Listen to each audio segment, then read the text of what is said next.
Estamos como todos los jueves reunidos con nuestros abogados de la Mesa Constituyente, con quienes vamos a analizar los escaños reservados para los pueblos originarios. En la Convención Constitucional tendrán 17 cupos sin los afrodescendientes y si bien ya está resuelta ahora la discusión del CERVEL, vamos a dar la bienvenida a Miriam Enríquez. Ella es abogada, decana de la Facultad de Derecho de la Universidad Alberto Hurtado. Muchas gracias por venir, Miriam, nuevamente. Y también a Sergio Verdugo, abogado y académico de la Universidad del Desarrollo. Gracias nuevamente por estar aquí. Bueno, vamos a partir con esto porque la verdad es que hay que hacerlo de manera bien didáctica y vamos a desplegar una gráfica para que de allí también vamos desglosando todo lo que se viene de aquí en adelante, porque son 17 escaños y aquí está la división por etnias, sobre todo porque si finalmente termina siendo representativo y lo que ocurre en la división o la proporción por cada una de las etnias, si finalmente representa lo que tenemos en el censo de nuestro país. Partimos contigo, Miriam. Bien, bueno, justamente hoy se cumple un año desde que se ingresó el proyecto de reforma constitucional para contemplar los escaños reservados para pueblos indígenas. Y ya estamos entonces con un proyecto que está aprobado y esperando para publicarse. Yo creo que esta es una muy buena noticia porque en definitiva la nueva Constitución se va a poder escribir justamente con la participación y la representación de todos los pueblos. En general han habido críticas al proyecto, yo creo que muchos tenían expectativas distintas. Hay toda una relación de cuántos debieran haber sido los escaños finalmente. ¿Por qué tú estás de acuerdo que haya sido dentro de los 155? Yo hubiera preferido que fueran supernumerarios, es decir, fuera de los 155. Pero lo que tenemos que hacer ahora es valorar justamente que hubo una voluntad de llegar a un acuerdo y que los pueblos van a estar representados en la Convención Constitucional para escribir los contenidos de una nueva Constitución que seguramente, por ejemplo, van a contemplar contenidos como un Estado plurinacional, derechos de los pueblos, la interculturalidad y una serie de cuestiones que yo creo que son relevantes en el contexto de la construcción de un nuevo pacto social. Y eso es muy importante, Sergio. Hemos dado un gran paso. Bueno, quienes quedaron fuera de esto además son los afrodescendientes. Así es. Y probablemente ahí hubiésemos sumado un escaño más, 18, pero finalmente de ellos se restaron. ¿Qué te parece cómo quedó la reforma? Mira, la reforma ha sido objeto de distintos tipos de críticas, ¿ya? Una crítica que se le ha hecho a esta reforma tiene que ver con que se sigue utilizando la técnica de las disposiciones transitorias aprobadas por 3/5 para modificar algo que estuvo acordado por 2/3 en la parte permanente de la Constitución. Otra crítica que se le hace a esta reforma es que llegó muy tarde, ¿no? Esta reforma debió haberse aprobado antes del plebiscito y no después del plebiscito. Y otra crítica que podemos formular es que esta reforma le da muchos poderes al servicio electoral con cuestiones que debieron haber resuelto ellos. Por ejemplo, van a haber algunos distritos que van a tener una reducción de escaños. Hasta un escaño se va a poder reducir para poder acomodar los escaños que van a estar asignados a los pueblos indígenas. La decisión de qué distritos van a reducir su número pertenece al servicio electoral. Que es una cosa bien, yo creo que sin precedentes, ¿no? Es algo que debió haber resuelto la propia Constitución. Lo dejan en una situación bien compleja. Sí. Podríamos desplegar también una gráfica que tiene que ver con eso, con las facultades del servicio electoral respecto a la procedencia de los cupos, porque finalmente hay algunos distritos que van a perder cupos y van a tener que sumar estos cupos de escaños reservados para pueblos indígenas. Así es que allí se viene una situación bien complicada, Miriam. Sí, yo utilizaría la palabra descontar. Ya. Porque ceder, reducir y todo tiene digamos, una idea negativa y creo que justamente esto es una buena noticia, insisto, en que los pueblos indígenas estén representados en la Convención. El CERVEL va a tener atribuciones que va a tener que desplegar rápidamente. De hecho, la reforma dice que una vez publicada la reforma, el CERVEL tiene 5 días para informar cuáles son los distritos electorales que tienen que descontar de los escaños que estaban previstos, uno para justamente reservarlo a los pueblos originarios. ¿Y cómo saber qué distritos van a tener que...? Tienen un criterio, sin perjuicio de que tienen esta amplísima facultad, tienen criterios. El criterio tiene que ver con el número que hay de personas que se autoidentificaron indígenas en el censo pasado y en virtud de una proporción relacionada con el territorio se va a poder hacer ese cálculo y ese descuento. ¿Quién entrega la información?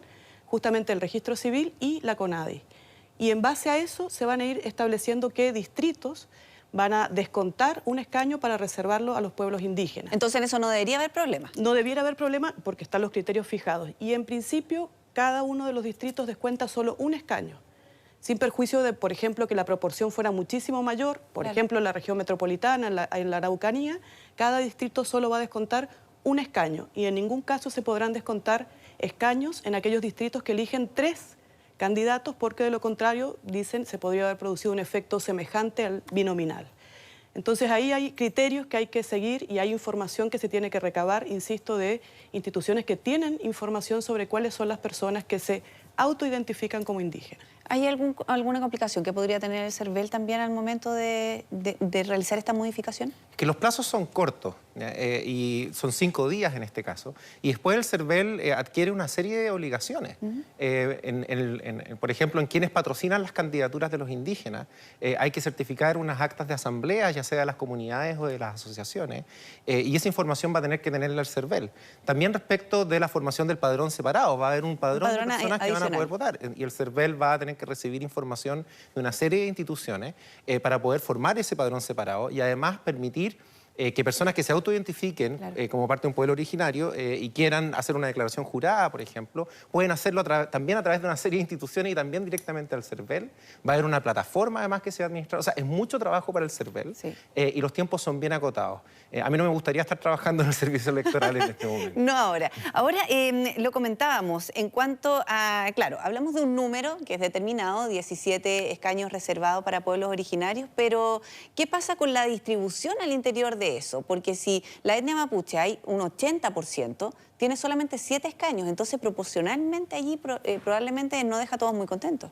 Sí, mira, en general todos los escaños reservados de cualquier tipo que uno quiera establecer siempre tienen este problema de que alteran el principio de una persona y un voto. Claro. Y por lo tanto siempre atentan en contra de esa versión de la igualdad política.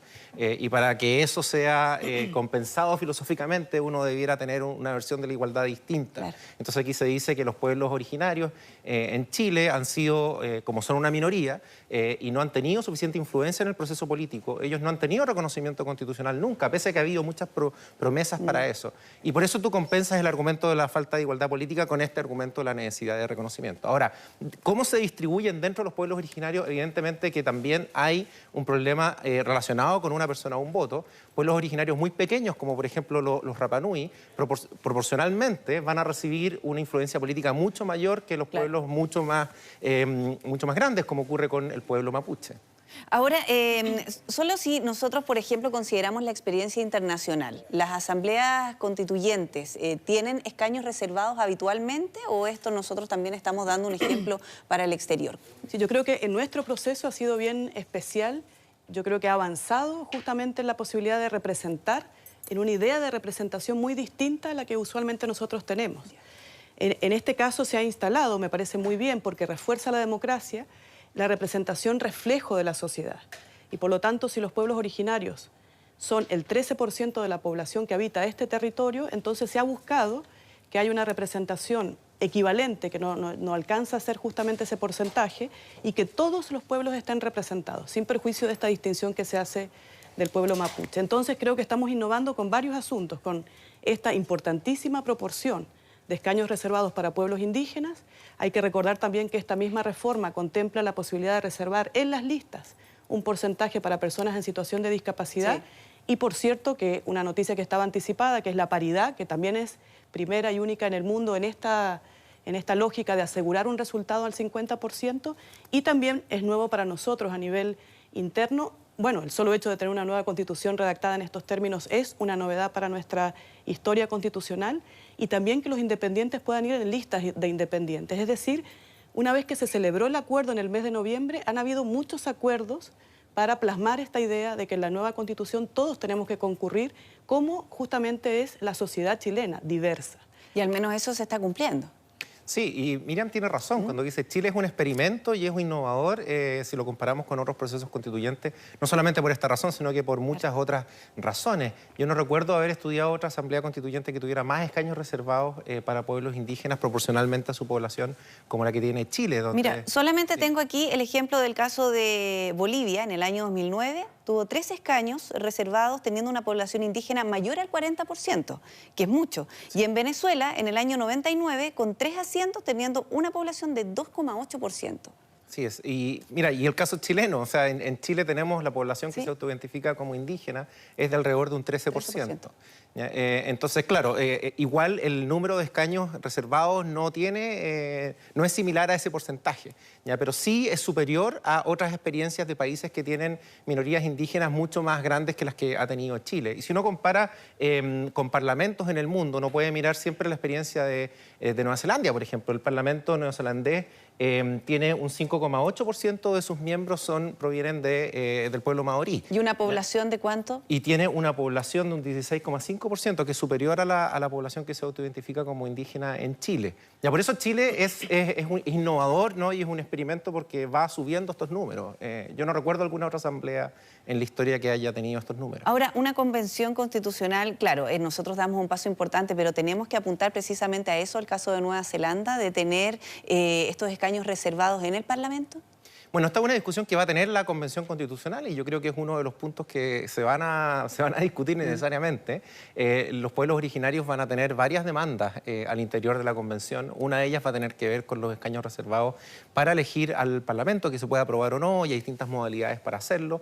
Hay otros mecanismos de cuotas más suaves en la presentación de las candidaturas, un reconocimiento constitucional en general, algún reconocimiento a la propiedad indígena y varias otras cosas que uno podría discutir en la propia convención. Y no solo eso, porque también Nueva Zelanda, por ejemplo, ha dado un puntapié inicial para que dentro del gabinete de la presidenta Jacinda Ardern también hayan representantes del pueblo maorí.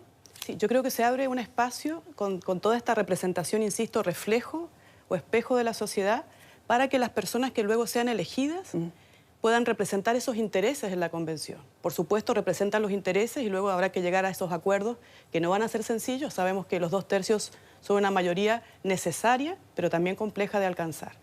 Y en ese sentido creo que los intereses que van a representar los pueblos indígenas va a ser a lo menos que el Estado sea un Estado plurinacional, que reconozca que hay más de una nación, además de la nación chilena. Ese es un mínimo que yo creo que va a estar presente en la discusión. También se habla de un Estado multicultural, intercultural, habrá que tomar ahí las definiciones que correspondan. Y también yo creo que se van a demandar y se van a discutir y se va a dialogar en torno a nuevos derechos que reconozcan a un nuevo titular, que son los derechos colectivos, de grupos. Nosotros estamos habituados a reconocer derechos a las personas de manera individual, pero en este caso probablemente se van a reconocer derechos colectivos, como por ejemplo a una educación intercultural bilingüe. Al reconocimiento de la propia religión ancestral. Entonces ahí va a ser una discusión que seguramente va a teñir, y yo lo veo muy bien, de colores a la Constitución, porque lo que va a hacer es reconocer a toda la sociedad. Y seguramente en la organización del poder también se va a instalar la discusión de una representación formal en los órganos colegiados indígenas, ¿no? Y en ese, por ejemplo, en el caso de Bolivia hay un tribunal constitucional que es integrado también por ministros que son correspondientes a pueblos indígenas. Y es realmente bien innovador ese ejemplo.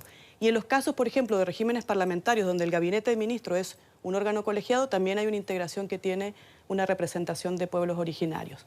Entonces, acá lo que se está asegurando es la participación y la representación de pueblos indígenas, y probablemente eso va a dar lugar que luego en la discusión en la Convención Constitucional esos derechos y esos avances también se van a plasmar en la nueva Constitución. Vamos a revisar parte de las palabras de la ministra de Desarrollo Social, Carla Rubilar, después de aprobada esta reforma. Desde el gobierno del presidente Sebastián Piñera y a nombre del ministro Cristian Monker de la SECPRES y el subsecretario de Servicios Sociales Sebastián Villarreal, queremos agradecerle al Congreso y ahora en este momento histórico, en particular al Senado, en su votación unánime, el poder haber generado un tremendo hito histórico de reconocimiento a los pueblos indígenas y dar un paso más adelante en poder empezar a pagar la deuda histórica más grande que tenemos, que es la deuda con los pueblos indígenas. La verdad es que esta reforma constitucional que permite la participación política con escaños reservados, 17 escaños reservados, es sin duda alguna un hecho que nos enorgullece. La capacidad que han tenido los honorables diputados y senadores de ponerse de acuerdo y de no anteponer nada que no fuera efectivamente, la voz de los pueblos indígenas nos ha permitido entregarle al país este acuerdo tan trascendental. Bueno, yo me imagino que ustedes en parte también están muy de acuerdo con la palabra de la ministra. Esto era una deuda histórica y probablemente era muy difícil pensar en elaborar una nueva constitución sin los pueblos indígenas. Mira, más allá de estar de acuerdo o no con las palabras textuales de la ministra, lo relevante es que aquí hubo un acuerdo político entre coaliciones que piensan distinto y llegar a ese acuerdo no fue fácil porque partieron de posiciones que estaban muy lejanas. ¿Ya? Y esa es la tónica que tiene que ilustrar cómo debiera ser el proceso constituyente en el futuro. Porque sí, pues un diálogo y acuerdo, claro, es que alguien tiene que ceder también. Exactamente. Si ese clima de acuerdos no se da en la Convención Constitucional, vamos a arriesgar a no producir una nueva Constitución o a producir una Constitución que no sea legitimada por todos los sectores de la sociedad. Entonces, más allá... Porque termine más dividido. Sí. Más allá, yo soy escéptico de la idea de los escaños reservados en general, en abstracto. Ya, filosóficamente es una idea que yo creo que vulnera la igualdad política. ¿Tú crees que es antidemocrático incluso? Yo creo que hay buenos argumentos para decir que es antidemocrático, pero también creo que uno puede contrapesarlo con otros argumentos también relacionados con la igualdad. Pero eso es una pelea que vamos a tener en la Convención Constitucional una vez que empecemos a discutir los escaños reservados para el futuro Congreso, ¿ya? Y para otras instituciones, como Miriam decía. Y que sea proporcional también a la población. Sí, pero en esto tenemos que ser pragmáticos, ¿ya? Y lo relevante es que hubo un acuerdo transversal y es un acuerdo que sirve para seguir construyendo este proceso constituyente que debiera primar, o sea, debiera darse en el contexto de esta lógica de los acuerdos. Sí, que sea esa la tendencia, porque la verdad es que tienen que debatir sobre muchas cosas y si alguien llega con sus ideas allí sesgado, la verdad es que no vamos a llegar a ningún acuerdo. La nueva Constitución se tiene que construir sobre la base justamente de los acuerdos y en este punto, que yo creo que estamos de acuerdo con Sergio en que hay que celebrar que se logró el acuerdo para que la nueva Constitución cuente con la posibilidad de que estén presentes los pueblos originarios en el debate, en el diálogo y en la discusión. Es una cuestión de justicia. Yo creo que aquí se ha cumplido justamente en parte, porque la deuda es muy, muy grande y en parte se ha contribuido a reducir esa deuda, considerando que en este momento tan importante para nuestra historia republicana los pueblos puedan estar presentes en el debate. Estaban reconocidos solo a nivel legal. Había un reconocimiento a nivel internacional y desde hace mucho tiempo el reconocimiento constitucional de los pueblos originarios era una tarea que teníamos que acometer, que abocarnos. Esto se discutió, por ejemplo, en la reforma del 2005 y no hubo voluntad política para haberlo asumido en la Constitución y esto ha sido una demanda de años. Yo creo que también va a contribuir a tener relaciones más armónicas, justamente porque hay una consideración expresa que son parte de este proceso constituyente que todos queremos que se construya de la mejor forma. Ahora, Sergio, ¿por qué crees tú que ahora sí hubo voluntad política para incluir estos escaños reservados? Es una muy buena pregunta. La verdad es que no ha habido... Yo revisé los programas presidenciales de los candidatos que ganaron las elecciones desde el 90 hasta ahora y todos prometían reconocimiento constitucional y nunca se generó. Y se generó hoy día. Y es una buena pregunta. Yo creo que probablemente la presión política que hubo al respecto y las distintas posiciones que lograron encontrarse son los principales indicadores de esto. Y también el hecho de que la convención va a ser una convención separada que no forma parte del Congreso, no es el Congreso dictando una nueva constitución. Y el hecho de ser una institución separada también hace que hayan incentivos para poder innovar respecto de cómo ella se organiza. Y por eso no es necesario reproducir las prácticas de las instituciones constituidas hoy para la nueva convención y eso obviamente que abre la puerta. Sí, bueno, vamos a seguir analizando esto, vamos a ver entonces qué es lo que ocurre de aquí en adelante, sobre todo con algo que hemos dado un paso importante, definitivamente. Ahora hay que ver qué es lo que ocurre también con los escaños reservados para el Congreso, porque también falta mucho que hacer en ese sentido. Muchas gracias, Miriam. Gracias Sergio, por estar aquí nuevamente en nuestra mesa constituyente.